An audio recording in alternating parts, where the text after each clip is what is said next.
Good morning! I have been lazy about doing our piano videos this week because we've been having some fun. There was a meteor shower this week and my kids wanted to sleep outside on the trampoline, so they did. And we've all been just tired and lazy because we've been staying up late. So, you ever have weeks like that where you stay up late? Look, my house is a mess too, see that? Oh, lovely! So today, I decided to do a how to play video, and it's how to play. Last week we did when Mario wins his level, and this week we're gonna do when Mario dies. So I'm gonna show you first, and then we'll talk about it. Looks like this.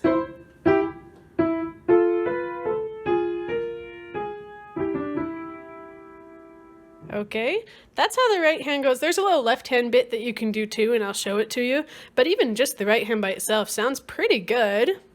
There's some tricky finger things in here, so I'm going to kind of walk you through a little bit what I'm doing with my fingers. But first I'm going to see if you can notice what kind of finger tricks I'm doing.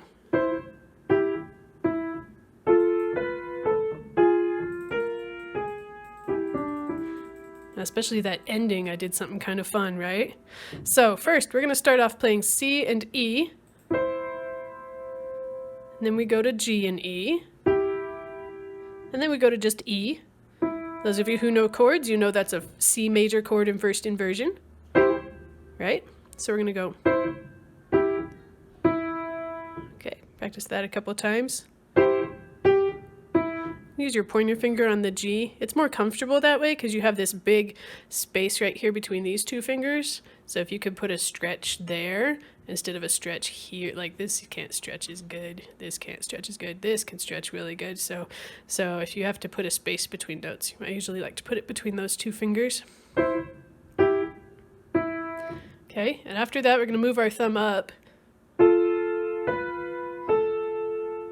Got that? So that's F in the thumb. You're going to hold that the whole time. And then the other fingers, I'm going to use middle finger and ring finger on the A and the B. Okay. So let's put that together.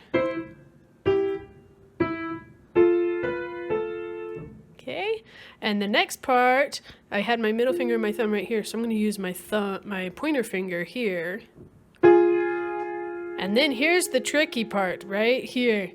It's B flat next. And I would normally do it that way, except for then I have to somehow magically jump down here. And that jump is not super comfortable. So, because by the end of the song I want to be able to do this. Or maybe this. Or maybe this. There's a lot of finger combinations, but I want to hit those notes. And in this bit, I want to be able to do this. And then switch to this. And the way that I'm going to do the switch, I'll show you the notes. If you didn't catch all the notes, don't worry about it. I'm going to show it to you here. The way I do the switch is first, I had my pointer finger and my thumb right here, right? Okay, now I'm going to do something really funny, and I'm going to scrunch up, and I'm going to let my pinky take this next black key. And that frees up all the rest of my fingers for the rest of the song. Ah, did you see that? Okay, so.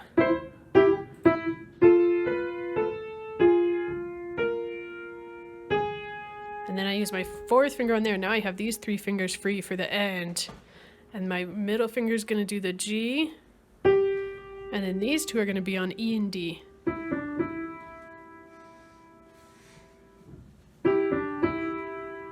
Okay, so that's the ending right there. Middle finger on G, pointer finger on E and D. Got that? So I'm going to do it really slow, the whole thing.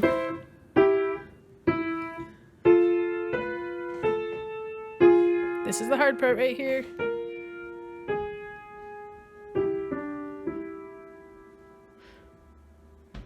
Okay, that's the tricky part. But if you can do that ending, you can have a lot of fun with it.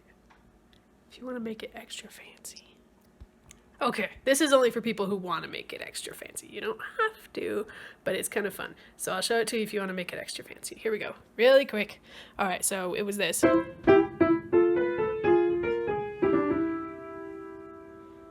Okay, Let's see if here's the left hand C major chord. You go bum, bum, bum, and then F, and then D flat, and then C. That's it.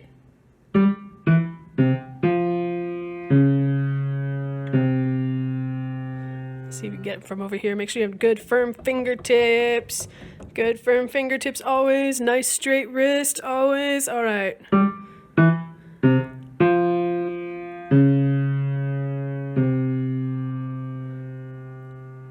And then when you put it together, it's really fun. I'm going to show it to you.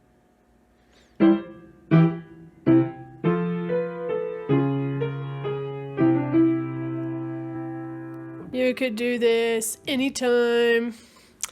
Anytime anyone fails at something, you could put it in a YouTube video, like while you're getting ready for recital right now, right? So you could record your whole song, and if you really failed at part of the song and you want to do a blooper reel at the end, so here's my idea is that you could play the song really good. And have it go all the way through really good, but usually it takes more than one recording to get it really good, right? So after you play it really good, you can use a video editor to throw in some of your mistakes. If you're comfortable enough to do that. Are you guys brave enough to actually put out your mistakes out there? That's hard. That's hard. I would love to see somebody brave enough to put their mistakes out there. But if you did on a blooper reel, put in like a couple of the mistakes that you made, a couple of the the bad parts or the bad takes at the end, after you've played it good, after your good one. And then when you put in one of your mistakes that you made, and then you can add in that little, at the end, you can just add in this.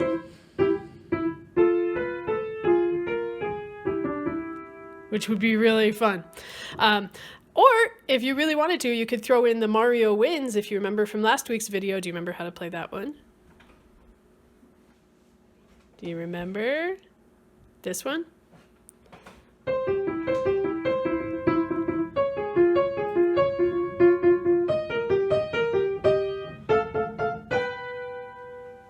You remember that one? I taught you that one. You could put that one in there to say, I did awesome and it was great. I would love to see you add one of those to your videos. You don't have to. It's not a requirement, but I think it might be kind of fun.